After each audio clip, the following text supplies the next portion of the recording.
Na początku czekałem na telefon. Tuż po otrzymaniu karty czekałem, może ktoś zadzwoni, może akurat będę mógł komuś pomóc, no ale nie, to się nie wydarzyło. To jeszcze nie ten. Każdy się boi czegoś, czego nie zna. Ja jestem jedną z tych osób, ale jestem też z tych, którzy bolączki, strachy przezwyciężają, że stawiają im czoła. Największym strachem, który gdzieś towarzyszył mi przez całą tą drogę, było to, czy faktycznie się uda. Czy mój stan zdrowia pozwala na to, żeby pomóc komuś w życiu. No, oddaję cząstkę z siebie, a ta cząstka moja może być zainfekowana czymś, co nie pozwoli mi pójść dalej, a tym samym nie pozwoli mi pomóc. Tak, słucham. Dzień dobry, panie Macieju. Marcin Szczepkowski, Fundacja DKMS. Dzień dobry. Panie Macieju, dzwonię w związku z pana rejestracją w bazie Fundacji DKMS. Otrzymaliśmy zapytanie o pana jako dawcę dla konkretnej osoby. Przede wszystkim chciałem zapytać, czy podtrzymuje pan swoją gotowość, żeby takim dawcą zostać? Tak, zdecydowanie, jak najbardziej, bardzo się cieszę. Byłem mega zaskoczony tym telefonem. Nie spodziewałem się go przede wszystkim. Zapomniałem już wtedy. 3 lata minęły. Moje uczucia, emocje tak się mieszały. Tak, no fajnie, mogę komuś pomóc. A z drugiej strony tak, jak to teraz będzie? Pierwszym krokiem całego procesu jest pobranie od pana próbki krwi. To pobranie będziemy chcieli zorganizować w miejscu pana zamieszkania. Od dnia pobrania próbki będzie pan w 3-miesięcznej rezerwacji dla pacjenta w naszej bazie. Przez ten czas będziemy czekali nie tyle na same wyniki badań, co przede wszystkim na informację z kliniki pacjenta o tym, że zgodność pomiędzy panem i pacjentem została potwierdzona i że możemy organizować już to właściwe pobranie komórek macierzystych z krwi lub szpiku. Przez ten czas bardzo proszę nie oddawać honorowo krwi, kolczyki, tatuaże, akupunkturę bardzo prosimy również odłożyć na później. Prosimy nie wykonywać żadnych zabiegów chirurgicznych, żadnych poważniejszych zabiegów dentystycznych, a gdyby do nich doszło, prosimy o poinformowanie nas o tym fakcie. Po tym 3-miesięcznym okresie oczekiwania, jeśli dostaniemy informację o tym, że mamy organizować pobranie, w pierwszej kolejności umawiamy pana na badania wstępne, podczas których będziemy potwierdzać pana stan zdrowia i wykluczać jakiekolwiek przeciwwskazania. Cała ta historia to była Sylwii inicjatywa. To ona mnie do tego popchnęła, zaciągnęła mnie tego dnia, mikołajkowego dnia, bo to był 6 grudnia, Mikołajki. Do tego bym się zapisał właśnie na fundację. A kiedy już przyszedł ten moment, od razu jej o tym powiedziałem, pamiętam, że Sylwia wtedy się popłakała. Już na sam fakt, że mogę komuś pomóc, nie, że jeszcze pomogę, że mogę komuś pomóc. Otrzymał pan od nas ankietę medyczną i broszurę informacyjną. Z broszurą prosimy się zapoznać, ankietę bardzo proszę wypełnić. Rozumiem, nie ma sprawy, zrobię to jeszcze dzisiaj. Miałem chyba kilka dni na wypełnienie tego, ale ja takich rzeczy nie lubię odkładać. Jeżeli już się zaangażowałem, to zrobiłem to od razu. Wypełnianie ankiety trwa, zdaje się, około 15 minut. Mniej więcej tyle to trwało. Czy coś mnie tam zaskoczyło? Tyle, co zapamiętałem, czy zgadzam się na jedną i drugą metodę pobrania, czyli pierwsza metoda z krwi obwodowej, a druga z talerza kości biodrowej. Zaznaczyłem obie. Otrzymałem też informację, gdzie mogę zrobić badanie krwi, te pierwsze badania krwi wstępne. To nie będzie bolesne, proszę się nie bać, Nie będę. nie uciekać, ręką nie ruszać, prosto rączka, ja wszystko powiem. Nie boję się tego ukucia, ale nie lubię patrzeć na to. No wie pan co, jako facet jest pan bardzo odważny. Po badaniach dostałem informację, żeby czekać po prostu. Teraz czekamy na to, żeby ustalił się termin i tak dalej. Jestem zarezerwowany dla tego pacjenta od 3 tygodni do 3 miesięcy i w tym czasie mogę się dowiedzieć, czy będę tym dawcą, czy też nie. Morsowanie w Sopocie zostawić, czy skreślić? Ale jeździsz tam regularnie i przecież wiesz, że to Nic mi się nie stanie, nie? No właśnie, nie zostawiamy. może zostać. Tu weekend w Sopocie, dalej to zostaje. Maraton. No maraton Mam niekoniecznie. się nie nadwyrężać. No bo jakby do ciebie zadzwonili później po maratonie, jak będziesz się regenerował, to chyba nie bardzo. No właśnie, dobrze. Maraton. Rezygnuję z maratonu. Wyjazd w góry do Wisły. No to zostaje. To zostaje. Dobrze, tylko powiadomimy fundację, że w tym czasie mnie nie będzie po prostu. Dobrze, to mam te 3 miesiące zarezerwowane dla pacjenta w takim razie. Od tego momentu tak naprawdę wypatrywałem tego telefonu, kiedy to będzie. I pewnego dnia, nie pamiętam jaki to dzień był, dzwoni jakiś numer, odbieram. No i wtedy się dowiedziałem, że mój potencjalny biorca, jego stan zdrowia pogorszył się. Moja rezerwacja jest zdjęta na razie, jest anulowana. Czy będę mógł pomóc tej osobie później, czy nie, tego nie wiedziałem i tak samo nie wiedziała tego fundacja. Dalej się los odwróci. Minęło wtedy kilka miesięcy, pamiętam, między 3 a 6. Druga rozmowa telefoniczna, to już wchodziliśmy w te konkrety. Dowiedziałem się, że mogę być dawcą. To było najważniejsze wtedy. W tej rozmowie zapytano mnie, czy nadal podtrzymuję swoją chęć pomocy oraz przedstawiono mi, jaką metodę wybrała klinika do pobrania. Panie Macieju, lekarze tutaj zdecydowali się na pobranie od Pana krwiotwórczych komórek macierzystych z krwi obwodowej. Proszę mi powiedzieć, czy Pan nadal zgadza się na tę metodę pobrania? Tak. To na początku chciałbym Panu przedstawić daty, w których miałoby to wszystko się odbyć. Jak Pan zapewne pamięta, niezbędne będą 2 wyjazdy do kliniki pobrania. Ten pierwszy wyjazd jest na bardzo dokładne badania wstępne i one miałyby się odbyć już za tydzień, w poniedziałek. Proszę mi powiedzieć, czy ta data Panu pasuje? Poniedziałek mam wolny, więc super termin. Jeśli chodzi tutaj o wszystkie kwestie organizacyjne, to po naszej stronie są koszty związane z wyjazdem. Tutaj to pokrywa fundacja. Co jeszcze ważne, to na czas tych badań wstępnych i na czas pobrania ma Pan zagwarantowane dni wolne i tutaj lekarze w klinice na pewno wystawią Panu zaświadczenie lekarskie, także bardzo proszę nie martwić się takimi rzeczami. O, to bardzo dobra wiadomość, super, dziękuję. Kolejna ważna kwestia to to, że jest Pan ubezpieczony przez fundację zarówno na czas badań wstępnych, jak i potem na czas oddawania komórek krwiotwórczych. Także takie ubezpieczenie ma Pan zagwarantowane. Zarejestrowana? Tak. A co, Tak? ty też? Tak, jestem, czekam na badanie właśnie. O, ja też. Naprawdę? Cześć Maciek, miło Klaudia. Miło mi. Dawno się dowiedziałaś? No już 3 miesiące temu pana trochę czekałam, zanim tutaj trafiłam. Tak. A jak będziesz oddawał? Z krwi obwodowej. A z krwi też tutaj w klinice, tak? Tak, a ty? No ja z talerza kości biodrowej. Naprawdę? I co, nie bałaś się? Nie boję się. Już tutaj przeczytałam sobie dokładnie, o czym to polega. Że nie ma to nic wspólnego z kręgosłupem, że będzie to bezpieczne. Tak? Tutaj będę pod opieką w klinice. Także 3 dni sobie zarezerwowałam wolnego i swobodnie tutaj przyjadę.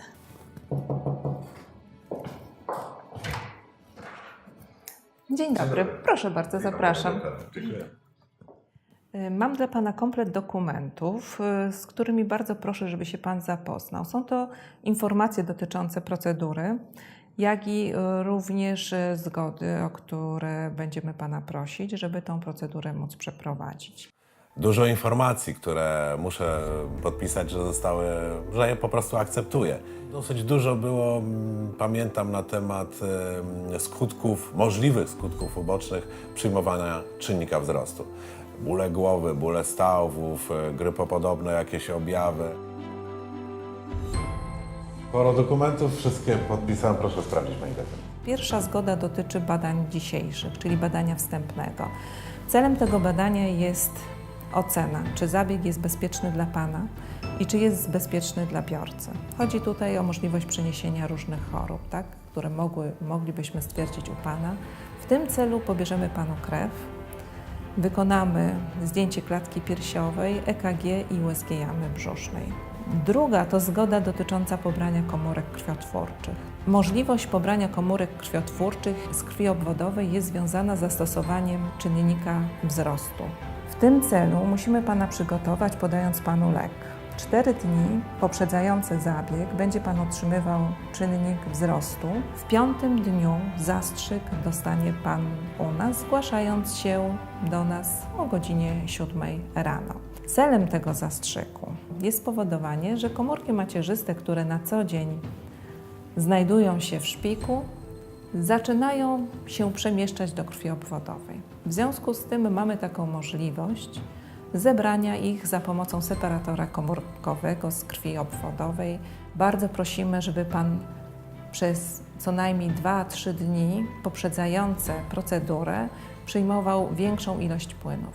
Zabieg trwa od 4 do 5 godzin. Może się okazać, że nie będzie Pan reagował na ten czynnik i nie wyrzuci Pan komórek krwiotwórczych do krwi obwodowej. I rozwiązaniem awaryjnym jest pobranie szpiku. Pobranie szpiku odbywa się w znieczuleniu ogólnym, oczywiście w warunkach sali operacyjnej. Największe obawy zawsze dawcy mają ze znieczuleniem ogólnym. No jest to znieczulenie typowe jak do każdego zabiegu. Z naszej strony będzie Pan znieczulony, będzie Pan ułożony na brzuchu i będziemy pobierać szpik z okolicy pana talerza biodrowego. Wydamy jeszcze Panu dzisiaj czynnik wzrostu. To będzie 8 ampuł kostrzykawek. Będą zapakowane do tego pojemniczka razem z wkładem z zamrażalnika. Po dojeździe do domu będzie musiał Pan od razu wyjąć i włożyć do lodówki. Że jeśli chodzi o podawanie, jakby Pan mógł podwinąć bluzę, bo podajemy w brzuch, w okolicy pępka. Powolutku podaje Pan lek, tak? Czy to jest na pewno bezpieczne? Podawanie jest bezpieczne, natomiast przyjmowanie każdego leku może wiązać się z jakimiś drobnymi powikłaniami. Tak jak już Panu powiedziałam, może Pan się też źle czuć. Warto, żeby była przy pierwszym podaniu jakaś osoba towarzysząca. Jeszcze przypominam, że przyjmuje Pan lek o stałych porach, tak? Czyli powiedzmy 7, 19, ewentualnie 6, 18, żeby była równo 12 godzin pomiędzy każdym podażem leku. No dobrze, spróbujmy. I tak będę musiał to sobie robić sam i tak. Muszę to robić co 12 godzin. Mogę Ci pomóc, jak chcesz. Nie, muszę to robić sam. No to dawaj. 3, 4. Pierwsze koty za płoty, jesteśmy w domu. No mam nadzieję, że te komórki będą się tam dobrze namnażać. Wiedziałem, że trzeba to zrobić co 12 godzin. Taka tolerancja była jedynie pół godziny. I o tym bardzo pamiętałem, bo tutaj wyjeżdżaliśmy, wychodziliśmy często. Brałem pod uwagę, czy ten czynnik jest dobrze schowany, czy on jest w odpowiedniej temperaturze, czy przyjmuję go w odpowiednich godzinach. Klaudia? O, Maciek, cześć! Cześć, witam cię. Cześć, co ty tutaj robisz? No pobranie dzisiaj mam. Dzisiaj naprawdę? Tak, a ty co? Ja dzisiaj przyjechałam, jutro mam rano Poważnie? pobranie. Jak nastrój twój? Wypoczęty i gotowy do działania. Mój pobyt w klinice został zaplanowany na 3 dni. Do kliniki przyjechałam dzień przed planowanym pobraniem. Dostałam instrukcję od pań pielęgniarek, jak mam się do tego zabiegu przygotować. Trochę się denerwowałam, co to będzie, jak to będzie wyglądało, czy będę się później dobrze czuła i przede wszystkim, czy wszystko się uda. Rano pani pielęgniarka zabrała mnie na blok operacyjny. Tam zostałam przyjęta przez lekarzy i tutaj na chwilę urywa się moja historia.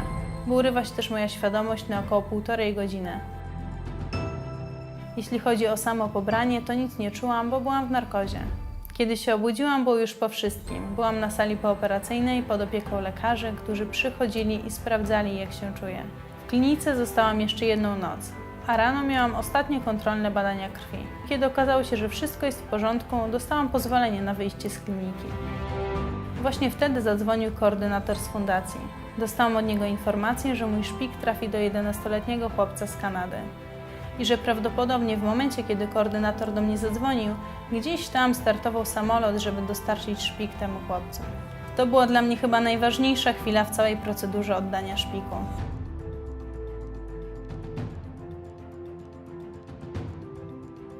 Dzień dobry. Dzień dobry. Pan Maciej? Tak. Ja nazywam się Małgorzata Buraczyńska, jestem pielęgniarką i będę dzisiaj przez cały czas trwania zabiegu aferezy z Panem. Miło mi. witam. Zapraszam Pana. Proszę powiedzieć mi, jak się Pan czuje? Bardzo dobrze, dziękuję. A czy zjadł Pan rano śniadanie i wypił Pan coś do śniadania? Tak, i śniadanko i wypiłem. Proszę Pana, czy Pan wie, na czym polega cały zabieg? Tak, już pani doktor mi wszystko przedstawiła, chyba że jeszcze coś powinienem wiedzieć. Zakładamy na początek dwa wkłucia. Wkłucie obwodowe, 1 igłę i tej ręki nie będzie można zginać przez cały czas trwania zabiegu i drugi wenflon i tamtą ręką będzie Pan mógł się swobodnie poruszać. Teraz będę musiała pobrać jeszcze parę próbek krwi do ośrodka przeszczepowego na wykonanie kolejnych badań i od tej chwili tej ręki już nie zginamy, dobrze?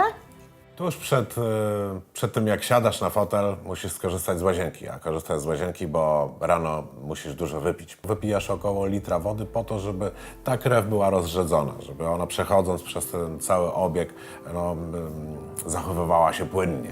Skorzystałem z tej łazienki, siadłem na fotel, ale po 10 minutach musiałem poprosić o kaczkę. Panie Macieju, obydwa wkłucia mamy już za sobą. Rozumiem, że Pan czuje się dobrze. Tak. No nie jest to bezbolesny zabieg, ale to jest tylko igła. Jedna z wielu, która ukuje cię w ciągu życia, prawda? Nie jest to nic strasznego. Tyle z bólu. Nic więcej nie boli. I jak Panie Maćku, wszystko dobrze? Nic Pana nie boli? Wszystko dobrze, Tak? dziękuję, nic nie boli. Wytrzyma Pan? Wytrzymam, dziękuję. To wspaniale.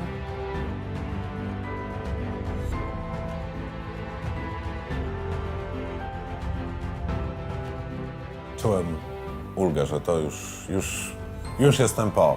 Udało się. Można było odetchnąć ze spokojem. prostu się cieszyłem już, że wszystko dobrze poszło. Z mojej strony wszystko dobrze poszło, bo jeszcze nie wiedziałem, co się dzieje po tej drugiej stronie.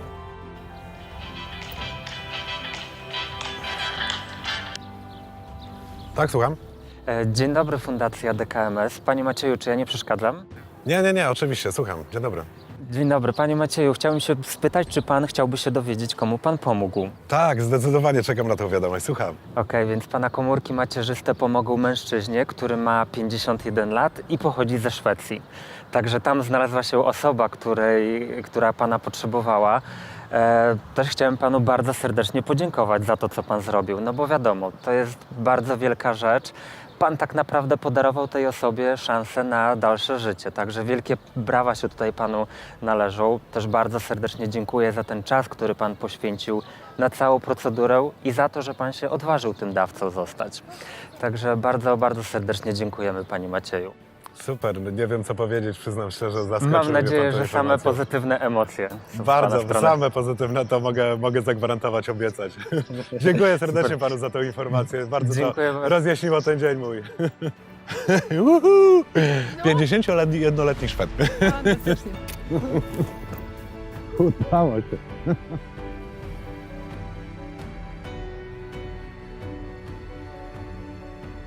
Czy czuję się altruistą? Absolutnie nie. Nie ukrywam, że zrobiłem to też dla siebie. Możliwość uratowania komuś życia sprawiła, że sam wewnętrznie się czuję lepiej, a przez cały ten czas od momentu zapisania się do Fundacji DKMS po ten moment, w którym właśnie jesteśmy, zdarzyło się tyle przyjemnych, tyle fantastycznych sytuacji, miłych przede wszystkim, związanych z fundacją, czy też z pomaganiem, które wpłynęły gdzieś tam na moje życie i powiem szczerze, że mnie ponownie trochę ukształtowały. Nie jestem już tym samym człowiekiem, którym byłem 3 lata temu, zapisując się do fundacji. Coś się zmieniło na lepsze i jestem zadowolony z tej zmiany.